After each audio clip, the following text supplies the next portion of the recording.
do you find your voice as an author? We can help with that. Hey, welcome to Writing Momentum. I'm Christopher Maselli, here with my wife, Gena. How's it going, Gena? It's going really well. Have you found your voice? You know, that's an interesting question.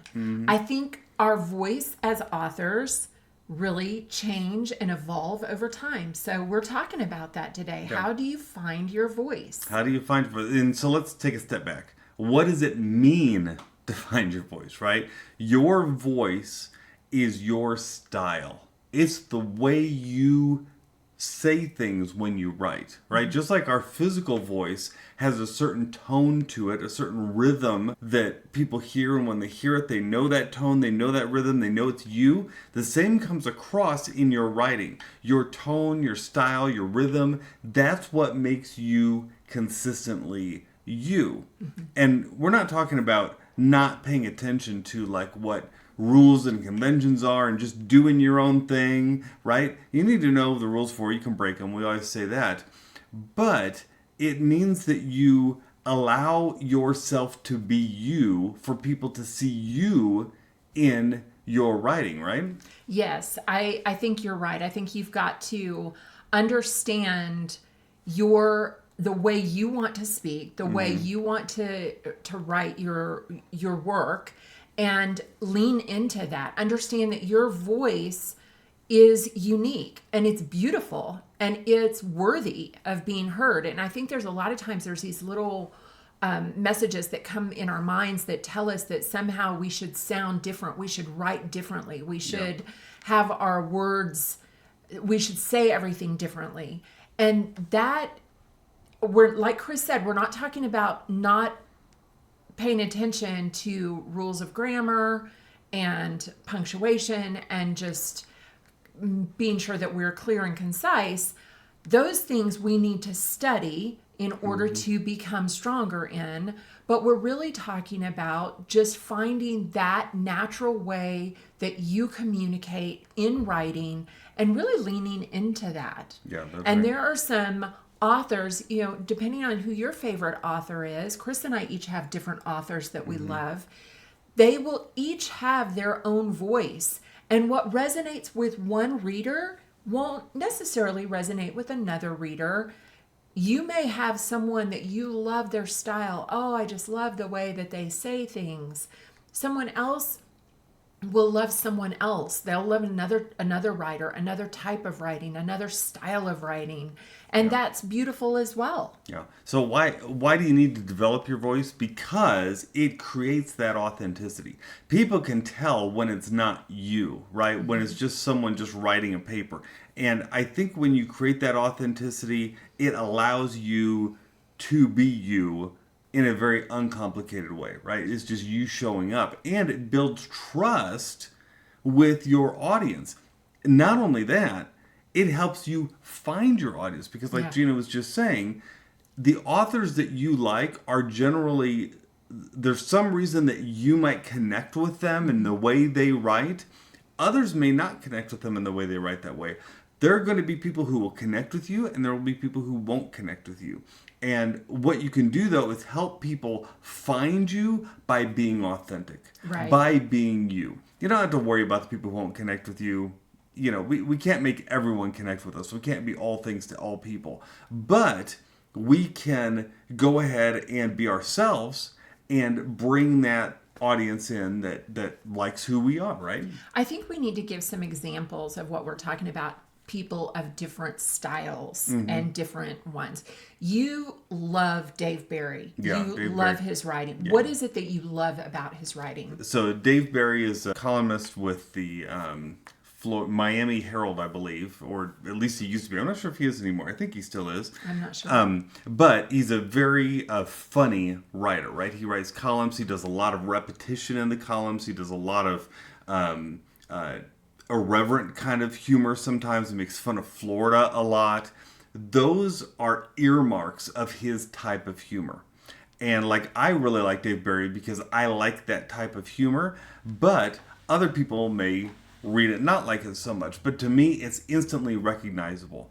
I know there are certain jokes, certain patterns, certain ways he says things that if I read them and you said, "Who is this?" I could probably tell you it was Dave Barry because it's so uniquely him, right? It comes across as just who he is, He right? is. He's very funny. He's very quick. Yes. He's very, and I noticed that a lot of times with authors that you really like, they're very quick.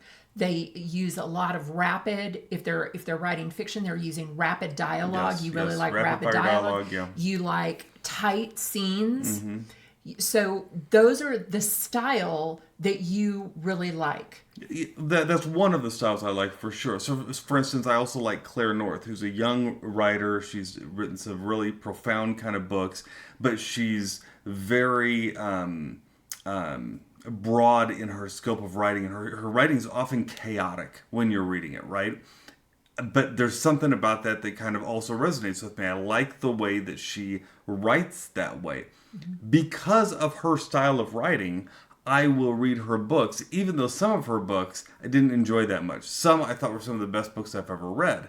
But it's that style that resonates with me that brings me back and says, I want to read more by that author because this is someone I just like the way they do things. And you'll find that there are people who feel that way about your writing too. They see the way you write, it resonates with them, and it builds that trust, it builds that authenticity, and they're going to come back for more. Yeah, I would say for me, I've read Mark Twain. I read some of his books. You're bringing in the classic ones. I'm bringing in wow. some of the classics because I read with my kids, right? I read with our kids, and we read some of these. But Mark Twain, his book, which I don't think I have the title right, but it's the Pudd'nhead Wilson book, was amazing. It was like I was reading it, and I remember thinking, "Oh my gosh, the way he's captured the language, the way he's captured the dialects, and the even the accents, the way he captured the scenes were amazing." And I thought, "Wow, this is a masterpiece. This really captured it." Amy Tan is another one that when I have read her work, I'm like, wow, the way she turns the phrase, the way she captures a scene and really paints it is just beautiful. So for me, I also like some authors that are a little quick-witted. They're a little bit irreverent or a little bit, they're funny, but in a really unexpected way. And that will catch my attention. Those are some of the stylistic choices that I look for in writers that really resonate with me. And it doesn't just have to be fiction. We've given 4 examples of fiction writers that we like. I think of Seth Godin, who's a marketing. He teaches about marketing. He teaches about kind of becoming that person that you want to be. That's really motivational kind of material as well as marketing. His style of writing, he uses usually very short sentences. It's very, he doesn't take you from point A to point B by the end of the book. He kind of meanders on his way there and get you around to that final point that he's going to. But every sentence he uses really counts, and it's very profound. And so I would read anything by Seth Godin. And that's generally the people who follow Seth Godin will say exactly that. They don't care what he's teaching on. They want to read it. So much so that it's kind of become a thing where the books he recommends, people will flock to because they figure if I like him, I'm surely going to like someone he recommends, right? And so it doesn't just have to be fiction. It can be nonfiction too. Whatever you're writing, you can have a voice. I would say James Clear for me with Atomic Habits was one of the books that when I read it, I thought, wow, this is really well written. This is a man who is taking something that could be seen kind of as dry, and he's added in stories and he's added in personal elements that has really brought it together in a way that makes it really easy to read, but really resonates with me as a reader. So you're right. This is not just about fiction. This is also about nonfiction. Absolutely. So ironically, finding your voice isn't something that often just naturally happens immediately. It's something that you kind of have to work toward, not in a laborious way, but just in a trying to figure out what is it that you sound like, right? You kind of have to write a lot to find that often. So how do you start in finding your voice? Our first point is going to be you need to write often. You need to try a lot of different styles. You need to try a lot of different techniques, right? You've got to find things that somehow resonate with you so that you can find out what you sound like. Absolutely. And when Chris is talking about trying different techniques, I wouldn't take that as I'm going to read about 10 techniques and try to implement all of them all at once. Focus on one or two. Focus on, you know what, I'm going to look where I can add a metaphor into my writing, and I'm going to start working in maybe some metaphor. I'm going to work in some simile. Simile is a lot of times easier to write than metaphor. You try working with some personification. What can you give human qualities to something that's not human? You know, those kind of things. Work in some illusion. You're going to kind of lightly reference something that's very common that people would know in our life today, in 21st century. What's something that people know that you can kind of allude to make your point, to bring a clearer picture. These are just a few of the different techniques that you can use, but there's many more. Repetition. Chris talked about repetition, and repetition is just a broad term, but there's a lot of different types of repetition that you can use. So play with them. That's what we're talking about, playing with them. That's right. It's just kind of about figuring out what you like. Yeah. And then the other thing is to read often. As you read, you will find authors that you really like, writers that you really like. And Chris and I are talking, we talked about book authors, but there are some incredible essayists. People have laughed at me before because I don't buy as many magazines anymore because so many of them have gone out. Can't find them anymore. Can't find them as much anymore. But I used to buy magazines just to read the author or the editor's note at the beginning of the magazine. So I would just love the way that they would work in and they would talk about what the magazine was about and what was going on in their daily life. I found that really beautiful. And there were a few that I ended up buying their books because I read their opening editor's note. So we're not just talking about books. This can apply in a lot of different types of writing, but finding that voice, make sure that you are reading, and reading quality stuff. You know, I mean, read the not so quality stuff, you know, some of the blogs that people put out, maybe that they're doing it because it's a passion thing, not necessarily because they're wanting to, but really read looking at people's style. That's right. So this is pretty much what it comes down to, right? Write often, read often.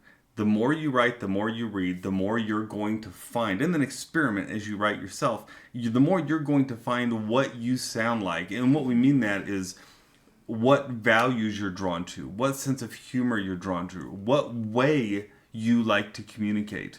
Let me just give you another quick example. I have found when I write, I really like using em dashes, using ellipses, right? This is something that if someone follows me for a while, they're going to start seeing those things popping up often. It's a way I communicate because I like the drama of using those kinds of things. A lot of people don't use ellipses or em dashes at all, but it comes out a lot in my writing, probably because of my marketing background. We use those sort of things a lot. But that has become a bit of my style. I've noticed that has set me apart sometimes, even when it comes to marketing writing. When I use those things, the people who like them follow them. Right. Yeah. Right.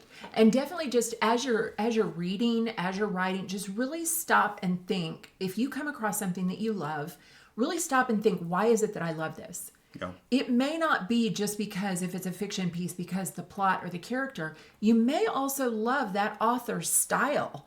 Same with if you do read magazines, if you're reading newspapers, if you're reading online material, just whatever it is, nonfiction books, just really, if you come across something that you love, really stop and ask yourself, what is it about this that I love? What is resonating with me? And then notice if you find that you follow similar styles across several books or across several pieces, because you might start noticing, okay, yeah, I really like that quick-witted humor. Or no, I really like the traditional or the more structured way this is written. However it is for you, just really pay attention to that and then start playing with it in your own writing. Yeah, more than anything, to realize your voice is going to change. It's not the kind of thing you're going to figure out today and then say, okay, that's what I'm sticking with for the rest of my life, right? It can change over time, over experiences that you go through, over the kinds of things you enjoy reading, and what you're trying to communicate. So it's not an exact science, but it is the kind of thing that you want to figure out because it helps you set yourself apart and help people find you. Absolutely. So, hey, if you have enjoyed this episode, we hope that you are able to find your voice. If you would, please let others know about this episode too. If you know a writer who needs to find their voice, there's usually a share button on whatever app you're using or whatever. If you're watching on YouTube, there's a share button. If you click that, it allows you to send it to someone else, either by text or by email or usually through that platform.